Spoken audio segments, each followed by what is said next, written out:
Hello నమస్తే, welcome back to my YouTube channel వేసి paradise. I am Gajavalli Sai Sahithi. ఈరోజు Sriramanavami special పానకం వడపప్పు. శ్రీరామనవమి వస్తుందంటే చాలు ఈ రెండు ఖచ్చితంగా నైవేద్యంగా పెట్టాల్సిందే కదా. అసలు శ్రీరామనవమికి పానకం వడపప్పు అంటే అంత ఇంపార్టెన్స్ ఎందుకు? దాని వెనకాల ఉన్న రీజన్ ఏంటో తెలుసుకోవాలంటే వీడియోని స్కిప్ చేయకుండా లాస్ట్ వరకు చూడండి. మరి వీటి ప్రాసెస్ చూద్దాం రండి. ఫస్ట్ అయితే పానకం కోసం ఒక బౌల్లో ఇలాగా 1 కప్ బెల్లం తీసుకోండి. బెల్లం ఇలా కొంచెం లైట్గా నలగొట్టి యాడ్ చేసుకోండి. ఇప్పుడు ఏ కప్తో అయితే బెల్లం తీసుకున్నారో సేమ్ అదే కప్తో 4 కప్పులు వాటర్ తీసుకోవాలి. నేను చెప్పిన మెజర్మెంట్స్తో పానకం చేసుకున్నారు అంటే పర్ఫెక్ట్ స్వీట్నెస్తో ఉంటాయి. ఇన్ కేస్ మీకు కనుక స్వీట్నెస్ ఎక్కువ కావాలంటే బెల్లం ఇంకొంచెం ఎక్స్ట్రా యాడ్ చేసుకోండి. సో వాటర్ యాడ్ చేసుకున్న తర్వాత ఒక్కసారి మిక్స్ చేసుకొని బెల్లం పూర్తిగా కరిగేంత వరకు పక్కన పెట్టుకోండి. పానకం ఒక బెస్ట్ సమ్మర్ కూలర్ అనే చెప్పుకోవచ్చు. బాడీని డీహైడ్రేట్ చేయకుండా ఉంచటంతో పాటు ఇందులో బెల్లం యాడ్ చేయటం వల్ల పొటాషియం, ఐరన్ లాంటి మినరల్స్ని అందిస్తుంది. అంతేకాకుండా ఇన్స్టాంట్గా ఎనర్జీ వచ్చేలాగా చూస్తుంది. బెల్లం పూర్తిగా కరిగిపోయిన తర్వాత ఒక్కసారి ఇలాగ స్ట్రైన్ చేసుకోండి. ఇలా చేయటం వల్ల ఇంప్యూరిటీస్ అన్నిటినీ కూడా ఫిల్టర్ చేస్తుంది. ఇప్పుడు ఇందులో ఇంకొన్ని హెల్దీ ఇంగ్రీడియంట్స్ యాడ్ చేసుకుందాం రండి.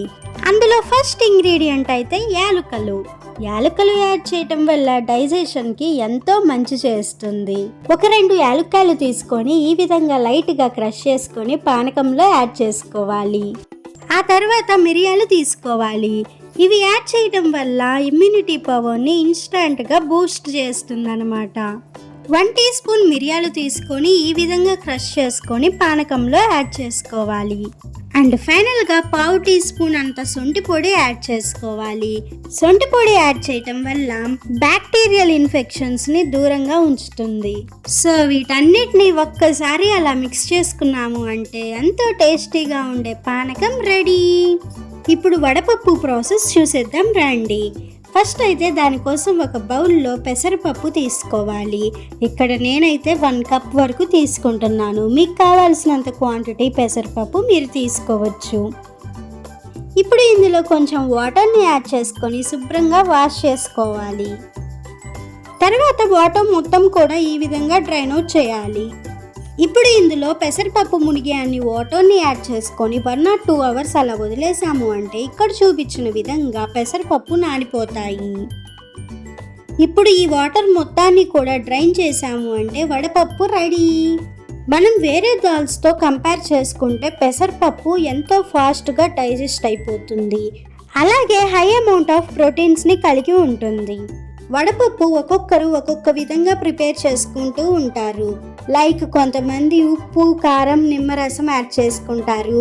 కొందరు మామిడి తురుము, కొబ్బరి తురుము యాడ్ చేసుకుంటారు. ఇంకొందరు కీర, క్యారెట్, నిమ్మరసంతో ప్రిపేర్ చేసుకుంటారు. సో నేను చెప్పిన హెల్త్ బెనిఫిట్స్ని బట్టి శ్రీరామనవమికి పానకం వడపప్పు ప్రసాదంగా ఎందుకు పెడతారో అర్థమయ్యే ఉంటుంది. శ్రీరామనవమి సమ్మర్లో వచ్చినా కూడా తాటాకు పందిర్లు వేసి కళ్యాణం చేస్తూ ఉంటారు కదా. అంత హాట్ టెంపరేచర్లో డీహైడ్రేట్ అవ్వకుండా ఇన్స్టాంట్గా ఎనర్జీ రావటం కోసం పానకం సర్వ్ చేస్తారు. అంతసేపు ఎండలో ఉంటాం కాబట్టి ఇన్స్టాంట్గా ఆకలి తీరటం కోసం వడపప్పు. ఈ సైంటిఫిక్ రీజన్స్ వల్లే శ్రీరామనవమికి ఈ 2 రెసిపీస్ని ప్రసాదంగా ఎంచుకున్నారు. ఇవే కాకుండా ఇంకా మీకేమైనా కారణాలు తెలుసుంటే కమెంట్ చేయండి. నేను చూపించిన పానకం వడపప్పు రెసిపీస్ నచ్చాయా? అయితే ఈ శ్రీరామనవమికి ఖచ్చితంగా ట్రై చేసి చూడండి. Stay tuned for more interesting recipes. Please do watch, like, share, comment and subscribe to my YouTube channel. Thank you for watching. Bye bye.